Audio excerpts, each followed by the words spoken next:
Welcome to the Builders of Authority podcast, a show committed to helping you build authority for your brand.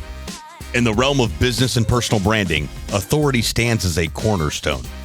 Authority isn't built overnight, it's built over time. So join us as we build something remarkable together. And now, here's your host, Adam McChesney. Welcome back, everyone, to another episode of the Builders of Authority podcast. Our title sponsor for the podcast is Go High Level, also known as GHL. GHL is the first ever all-in-one platform that gives you the tools, support, and resources you need to succeed and crush your marketing goals. Personally, I've used this software since 2020, and it's been a game changer for my business and our clients. If you're looking to level up your CRM and marketing game, then this is the platform to use. You can find a link for a free and extended 30-day trial with tons of Builders of Authority bonuses in the show notes, so take advantage of this opportunity to adopt the software and grow your business. Today's guest is someone who I've been following online for a while and had the opportunity to meet in person last month and share the stage with him at the Thing event in Orlando. He has millions of followers across all the various social media platforms and is hands down one of the most influential people that I have ever met from a marketing and advertising standpoint. Sharing such great information from his talk on stage, his story itself is quite incredible, from how he got started in the online space to now disrupting video in AI, which we'll dive into today. So I'm excited for this episode. My guest today is Austin Armstrong. Austin, welcome to the show, man. Adam, thank you so much for such a kind intro. It was great to finally meet you in person, brother, and I'm excited to go deep and chat with you today. Yeah, man, let's get started into your story. So I know you've done a lot in the entrepreneurial space and the tech space and things like that, but how did it get started? And then let's get up to where we're at right now here in ending 2024. How much time do we got here? How much ever time you need, man. So, yeah, I was just very fortunate to find what my calling was early in life. So I immediately jumped on social media when I heard about MySpace, which is where my journey began more than 20 years ago now. And I have been doing social media marketing ever since. I just was so attracted into this concept of getting other people to follow my profile and what I was doing, and then turning that into monetization strategies. And I was doing this at 14, 15, 16, 17 years old. And a good friend of mine, you are the sum of who you surround yourself with, right? Mm-hmm. I had really good, nerdy friends. One of them in particular was brilliant web designer, web developer at, again, 14, 15 years old. And so we would build websites that early SaaS platforms really that helped other people grow their following on MySpace as well. And I worked with local band companies and I did email lead gen and I had hundreds of thousands of followers on MySpace. And so I just, from an early developmental perspective, right? Like your prefrontal cortex lobe is not fully developed yet. So that just hooked me because I saw all of this potential and opportunity. And the funny thing is, even though I did social media consistently, for whatever reason, after MySpace kind of died, I didn't have a lot of traction until several years later. And I don't even really think that I thought YouTube could have been a career path for whatever reason. In retrospect, I was so early. Why didn't I not? Why was there years of gap in between there? But long story short, my then professional journey started about 11 years ago when I moved from New Jersey over to California. I stumbled into a video marketing internship where we did video production and video marketing on YouTube for behavioral health experts. So addiction treatment centers, clinical psychologists, therapists, professions in that space. I worked my way up from being an unpaid intern to a paid intern to a part-time employee to a full-time employee. I loved it. I saw that big vision. I was also fortunate that the owner of that company became a mentor to me. And he really paid for my training, sales training. He sent me to conferences all around the country, networking events. I was a natural. I've always been an extrovert. So I was, I just love that opportunity to go out and speak to people from an early age. Throughout that business is where I started doing like in-person seminars for local businesses, which ultimately led to me becoming a public speaker. And then 6 years ago, I started my first company, which is a social media marketing and SEO agency. My boss became my business partner. That was where I really started to grow my personal brand on social media. Again, practicing what I preach. Throughout that whole journey, I had basically developed repeatable processes for our clients to be successful online, and in particular, grow a large following on social media with videos that convert into leads and sales. And so ultimately, I had the idea along the way. I think I can streamline this with software. And this was even before AI. I started working on my company now, Syllaby, even before the ChatGPT boom. This was not originally an AI software company. This was a tool with software to do competitor research online, to find topics that customers were searching for, content calendar and organizational structure to really just help you develop a content strategy and stick with it and execute. And it was just kind of the perfect storm with AI coming out. And so we launched Syllaby almost 2 years ago now. January 25th of 2023 is when we launched it. It is a tool that shows you topics that your customers are searching for online or that people are searching for online. It writes video scripts for you. It creates the actual videos however you want, and you can schedule and automate publishing your videos to every social media platform. So create, schedule, and publish a month's worth of targeted social media videos in 10 minutes or less.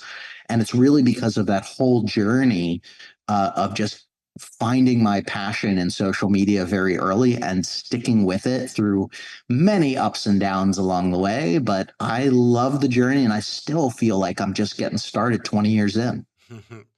That's awesome. I remember you talking about like all the way back to MySpace when we were at the event last month, and it was just crazy, right? So, everybody looks at obviously what you've done, especially with Syllabi and all the followers and all this stuff. And, I'm sure to many people, like when I first met you, I'm like, this guy has 1 million followers on Facebook, 1 million followers on you, like over and over again. And you're just like, okay, what did he do and how did he do it? Trying to like understand that. And you've been practicing this stuff since freaking MySpace, right? So I'm sure for you, when it obviously hit, which we'll kind of go here into a second, want to dive into that, you were probably like, finally. But to so Yeah. many people, they're like, oh my gosh, like it seems like this probably happened overnight, right? I'm sure you probably get that.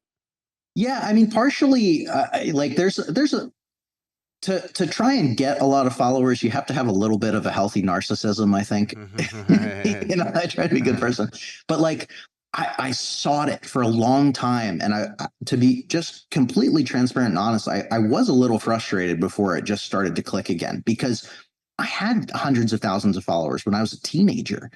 And I'm like, when I started doing a lot of this stuff again, I'm like, why is it not, like things are changing. It was a lot more competitive, 10 years later, Mhm. right? I knew I could do it again. I wanted to do it again. I wanted that attention online. I wanted that recognition online. And so that really just was a driving factor for me as well. I have just come to realize I do a lot of self-reflecting. What are my personal motivation styles? I i i, I just thrive off of recognition, to be honest with myself, and so that is a big part of it as well. But yeah, I mean, it's been quite a journey, and it really was just like a finally I did it again. I got to go again. So was there, and I know a little bit about the story from having heard you speak and just talking to you, but like, so was there a moment where it was like, okay, as you were growing this again, that you did something different and or it just hit? Yeah, there were two really big core moments, almost three. A lot of it was just timing, and placing good wagers. So I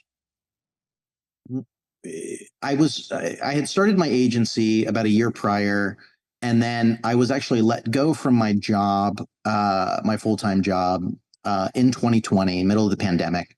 And I was faced with that entrepreneurial decision of like, do I bet on myself? Do I try and find another job in the middle of the pandemic? Blah, blah, blah. I bet on myself. And I decided to go all in on TikTok for whatever reason. I'm a big Gary Vee fan. He was pushing it down our throats. I thought I was late, in 2020, going all in on TikTok. Here we are 4 years later, and it's still an opportunity. But um, I attended a webinar from Rachel Peterson, and that was a big aha moment for me that it clicked because I was not having a lot of traction on TikTok in particular. And through her webinar, that was a really just key moment that I can place. That was the aha moment that helped me give myself a timeline and ultimatum, and a clear focus. And I said, why am I on this platform? What do I want to accomplish? And what is the deadline to see, like, if I don't get traction? So essentially I said, I'm only going to talk about things that are related to my business. I'm only going to provide incredible free value. And I'm going to do it every single day. And if I don't see significant traction within 30 days, maybe this is not the platform for me. And when you hyper focus in that, for me, it just worked. And so I immediately started to see traction on that. And I had a lot of early traction on TikTok. And that opened up so many opportunities for me.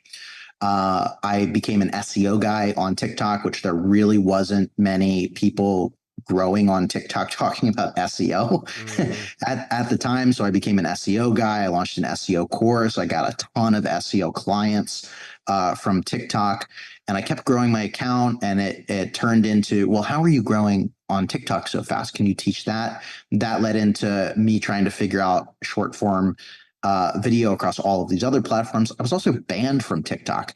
I've been banned now 5 times from TikTok. And so I was kind of forced to figure out all of these other platforms to diversify my audience. Fast forward to, now I think this was in 2022. So this was 2 years ago. I was really just trying to figure out YouTube, and YouTube Shorts. And so shout out to Jeremy Vest, who's a really good friend, a YouTube expert. We just decided, like, we're going to figure this out together. And so we would literally jump on meetings, on Zoom calls every single day and just test content and give each other constructive feedback and study other viral videos. And it was really through that, we did that for weeks, just every single day. Came to the conclusion that, like, I don't need to repurpose everything that I'm posting on YouTube or from TikTok over to YouTube. Let me just try only focusing on the videos that were performing the best on TikTok. And this happened to be this, like, these 5 websites feel illegal to know sketch series, where I'm like kind of talking to myself, and sharing a lot of useful websites and a brief highlight overview of what they do. This was kind of a remix of a style of content I was already doing. One of my earliest videos on TikTok is me sharing websites. I've been doing that for forever. And then this was just sort of a relatable style of communicating valuable information, that talking to yourself in a educator role and a person of interest role. And so I combined those two things, and it became something fresh. And when I only started posting those videos on YouTube, it really exploded. And so, it took me, I think, 3 years to get to 5,000 subscribers on YouTube. And then once that hit, it went from 5,000 to 100,000 subscribers in 3 days. It just popped up on my memories on Facebook today, actually. The year of 2022, I gained 450,000 subscribers from that strategy, because I just went all in. And I really remember it because, like, I was on, I didn't even say this on stage, but I tried to work this story in, but, like, I was on vacation with my wife in Mexico, and we're, like, on the beach, we're sipping mezcalitas, and I'm just looking at Studio Beta app on my phone, YouTube Studio Beta app, and it's just going up 1 million views an hour. And she's like, that's great, but be present. We're on the beach in Mexico Yeah. together. And then, aside from that, I just kind of stuck with that. And I got really interested in the AI space as well, and so it was a really natural pivot for me from sharing useful websites for business owners and entrepreneurs to sharing AI websites for business owners and entrepreneurs. And I hit that at a really early area too. And so it's just been really lucky timing, I think, with my experience of I jumped into TikTok really early and had a lot of success there. And then I jumped into AI really early. And that, is still a giant momentum wave up. And so I just caught some of these things at a really good time. And it was the perfect match of short form content being huge, the culmination of 20 years of experience with trends that are going up.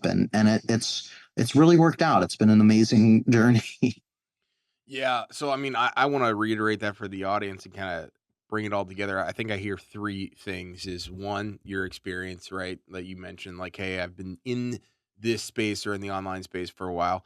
Two, there is a little bit of like, I'm not going to necessarily call it like luck, but a little bit of luck with early adoption of like, hey, I see the next thing and I'm going to see this through. And then three is like, I'm just going to test this thing out, set a deadline to this, and make sure that I see this through. And I'm going to refuse to quit because I know if I combine all three of those things, I'm probably going to have a pretty good chance to succeed.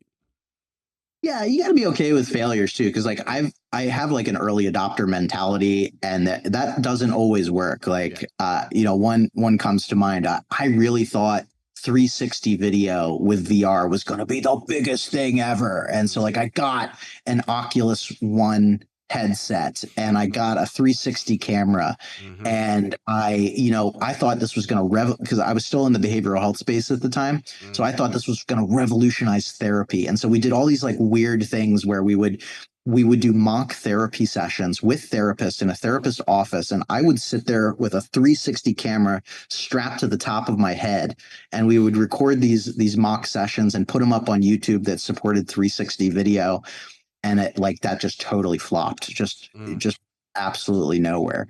But if you place these early bets and you're strategic with them, like sometimes they pay off really Mm. well. Yep. Mm-hmm. Yeah. It's incredible, man. And just hearing the evolution of it, right? Where it's like, I'm sitting here, I've been on YouTube for about 2.5 years, just started a second channel. That one's growing quicker than my Mhm. first one. Still far behind the game in my mind. But you talk about doing this for 3 years, 5,000 subscribers. And I think there is that part where it's just like the consistency is over time going to ultimately get you to where you want to go. Doesn't matter what it is. Absolutely. I mean, there's seasons of growth and seasons of learning. Like just right now, like I'm not doing that great. Like I have plateaued on YouTube, so I'm trying to figure out like what is the next thing that I need to do. I'm actually losing subscribers right now. A Oh, little, wow. a little bit. So, I'm just doing my own studying right there, and that's me complaining about having 600,000 YouTube subscribers, right? Like it's all perspective. But like, I'm chasing that dragon again. I'm chasing 2022 where I gained 450,000 subscribers and did 30 million views in that year, Hmm. and it's just so silly when you think of it. Like how many, I've got it's enough. Like, Hmm. what else am I seeking here? But Mm, I am still learning. I'm still testing. I'm still studying new things to try and continue to grow and evolve. yeah, love it. So you kind of talked a little bit about still running the agency and then starting with Syllabi, right? So Yeah. that kind of came into its infancy. Obviously, that's now kind of what you're focused on. Talk to us a little bit about obviously where it's at today. I know you mentioned how it kind of started, but what is the platform? Let's dive into that here a little bit. Yeah, yeah. So the idea for Syllabi at a high level is to streamline what I was doing at my content marketing agency 100 times faster, 100 times cheaper, more predictable. Um, and so we've really just kind of accomplished that. So you can we it starts with the discover idea area really if you want to go through a flow. We index all of search engines and social media platforms. So you can type in whatever you want. If you're a mortgage officer, you can type in VA loan, and it'll show you all of the questions with data behind it that people are searching for around that topic. And then with one click, you can generate a video script on that for shorts or up to 10 minutes long. Currently, we are working on longer video scripts as well. And then with one click, you can create a video that's faceless, which is AI generated images and video and B-roll, or an avatar video. You can create an avatar, like a deep fake of yourself. It looks like you, moves like you, sounds like you. If you just don't feel like pressing record that day, or you're just too busy to record a video yourself. And we also have a video editor that we built from scratch, because I don't want to limit you to how you create videos. I just want to help you create videos. So you can actually record the video yourself, load it into our editor, build it, edit it, customize it from scratch with your own branding, background music, B-roll, anything that you want. And then you can connect all of your social media pages. We're directly integrated with Facebook, Instagram, TikTok, LinkedIn, YouTube, and Threads. We have a whole content calendar, and so you can schedule all of those posts out. We use AI to optimize the titles, the descriptions of all of that. You can even generate YouTube thumbnails in Syllaby now. And you can bulk create up to 30 days of videos, up to 5 videos a day, and automatically publish and schedule to every single one of those social media platforms that I mentioned. And you can even track your analytics in Syllaby as well as from videos that have published. So I really wanted to create just the all-in-one solution. And we charge $25 a month for it. So I wanted to give people absolutely zero excuse. Because previously, we charged anywhere from $5,000 a month to $15,000 a month to do all of these things for our clients. And even now with software tools, to do what we're able to do, you really need like 3, 4, 5 different subscription costs. And I wanted to just make the best video marketing tool on the platform. And it's pretty amazing. We've got over 2,500 subscribers right now. We just crossed 100,000 MRR milestone, which is an amazing milestone we've been working towards. We're growing about 30% every month right now. We are just dialed in. We're very community focused and transparent company. It's like everything we do, I build in public. Everything we do is surrounding our communities. We do weekly free webinars for our community. I have really built an entire team around customer service and going above and beyond. I respond to every single query. Our developers are in our Facebook group. So like anytime there's a suggestion or feedback, we are on it. On top of it. And so we're just building this amazing tool with real feedback from our customers, and they love it. And, they have a say in how this thing is being built. And I love building in transparency. It's been amazing 2-year journey. One of the coolest things I think you have is that community, right? Where I see you promoting and doing all of the different challenges and things like that. And people literally like being like, hey, I didn't have a YouTube channel and now I have thousands of subscribers and all these different things. And I think like you have done something that I'm not going to say like, again, is like earth shattering, but combining your experience, the technology, what Syllaby does, the customer experience of you and your team, just like being in there. Like when Austin is saying he has all of these followers and he is literally the one in there answering stuff and going back and forth with people before he and I even met and he even knew that I was going to be speaking at an event. Like that's how much he and his team care. They're obviously growing. They're busy. They could have 17 other things to do, but that's what they're focused on. And then from there is the innovation to be able to tell people, hey, throw the excuses out the window. You don't even have to get in front of the freaking camera. You can literally just understand the back end part of this, which they help educate on, and you can create a business model out of this. You can get monetized. You can do affiliate stuff, which I know you and I are pretty heavily involved in as well. As like people are always like, oh my gosh, starting a business is, yes, if you want to make it complicated, if you want to make creating content complicated, it can be, but there's an easier way. Yeah. I mean, there's so much to unpack there, right? Like, so on the Syllabi side, like, a lot of the problems that business owners faced from early discovery is I don't know what topics to create. I don't know what to say on camera. I don't have the time to be on camera. I don't like being on camera. I'm self-conscious. I don't have the budget to hire an agency. I don't have the team to help me with all of this research and execution.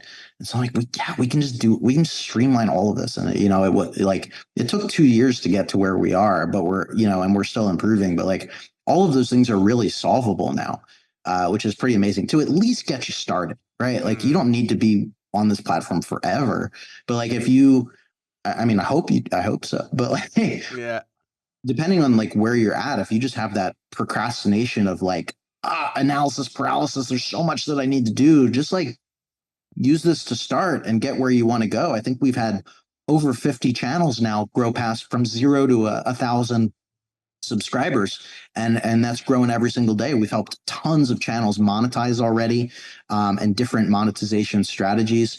And then as far as business, like the thing that I have really found that works for me, because I'm sure a lot of people just heard what we both said and they freak out, like how does he have the time to spend responding to comments and creating content every single day?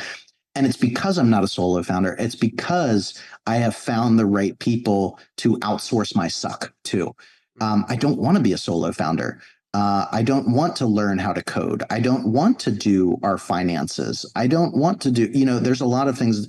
I am leaning into my zone of genius, into which is content and social media and community building and providing amazing value and paying it forward to people and helping them succeed. That's what I love to do and what I want to do. Mm. I have team members to do all of this stuff. I have two business partners, a CTO and a CFO/COO that handles a lot of the business logistics. So all I need to do is just make a decision with them, and I trust these people. And then our development team does everything. We have amazing VAs that are really the backbone of Syllabi for a lot of customer service support stuff. But it allows me to spend a lot of time online and just having a hand on the pulse of like, here's emerging trends as they're emerging. Let's see how we can incorporate that and the nuances of that into Syllabi and just build that relationship. I mean, how many software companies are, maybe with High Level, because I've met those dudes and I know how cool those are. But like outside of High Level, like how many CEOs of software companies do you get to have like a one-on-one conversation with? I am very easy to get a hold of. I will respond to tons of comments, and that blows people's minds a lot of the time. And I think that's how a lot of companies, don't do it. And I hope as we continue to grow that I'm able to maintain that, because that's really important to my core values and our core values as a company. But yeah, it's just I am okay reducing my personal margins so that I can do more of what I love and spend more time with this community building, Mm. which I think will pay off much more in the long run. Absolutely. Well, and you're also talking about building processes. You're building structure, foundation, so in that way it's not all Austin, right? And that's 100%. where I think so many people I've gone wrong. I'm sure you've been times where it's like, oh my gosh, I can't get away from work because if I'm not physically doing the thing, the machine doesn't run. If the machine doesn't run, I don't make money. And I think you only see with the help of AI and all of these different tools, you'll only see different models kind of come to the fruition in the future of you not having to be like, I'm creating content and then I'm also doing the bookkeeping and then I'm doing the selling. If you adopt these things and put the right people with the adoption of AI in place, the next couple of years are going to be incredibly fun if you're an entrepreneur. Oh, I totally agree. I mean, AI makes all of this so much easier than it's been up to this point. And that was one of the biggest lessons I learned at my first company, the agency, because I built it around my personal brand. And it was a painful, expensive lesson to learn that when you build something around your personal brand, when you are no longer involved, the engine slows down quite a lot. Yep. I could not sell my agency. I had to shut it down because I just couldn't get it away from me.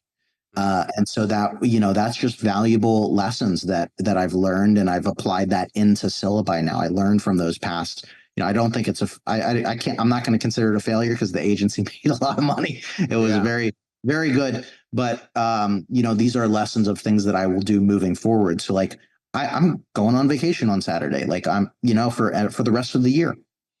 The ship's going to keep going, keep chugging along. We have these systems in place. It's not solely reliant on me.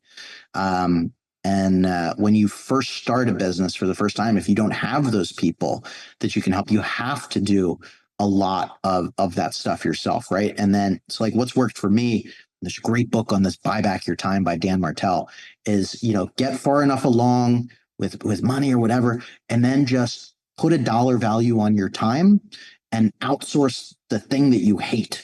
You can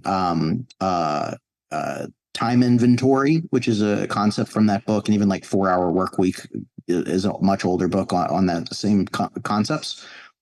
Take time inventory of what you do on a daily basis, on a weekly basis, score it based on what you like to do versus what you don't like to do, and the dollar value associated with that. Can I hire somebody to do that task to save me X amount of hours so that I can do more of what brings in more money in the first place? And that is how you scale slowly, but surely, if you just follow systems like that. Yeah, no, it's that's an incredible book, and it's one that like my first agency, and I'm even learning lessons still right now as we're regrowing and scaling our business again, is when you are everything in your business from a marketing and branding and I wear this hat and I wear that hat, it becomes so difficult. And I had a $2.5 million a year agency that was not sellable because it was Adam is saving everything, and it's tough. Yeah. I mean, most of the clients that we had were there for me, not for the processes. And like, that's when you step away, you lose clients. It's hard, man. It's hard. It's tough, man. Austin, well, this has been an incredible episode. Where can people stay connected with you and learn more about Syllaby? Yeah, so Syllaby is syllaby.io, syllaby.io. I'm very easy to find, Austin Armstrong across social media. Some of my handles are Social T Pro. But if you look up Austin Armstrong, I am the nerdy AI with glasses Austin Armstrong. I am not the 6 foot tall, good looking relationship vlogger in LA, Austin Armstrong, nor am I the defensive lineman coach on the Florida Gators, Austin Armstrong. I am right there in the middle on the business side. Oh, that's awesome, man. Well, thank you again so much. I know you're super busy, but I really appreciate you, man. And I appreciate you taking the time to chat with our audience. I appreciate you, brother. This is a great convo. Thank you, Austin. And thank you again to our title sponsor, Go High Level. Without them, we aren't able to produce the quality of content or have amazing guests on like we did today with Austin. Check out a free and extended 30-day trial in the show notes. Make sure as well to leave us a 5-star review, making a big push to finish this year, headed into 2025 with more reviews on this podcast. And we'll see you next week. Remember, authority isn't built overnight. It's built over time. Thanks so much for tuning into this episode. We sure do appreciate it. If you haven't done so already, make sure you're subscribed to the show wherever you consume podcasts. This way you'll get notifications as new episodes become available. If you feel so inclined, please leave us a review. We sure do appreciate it. Until next time, friends.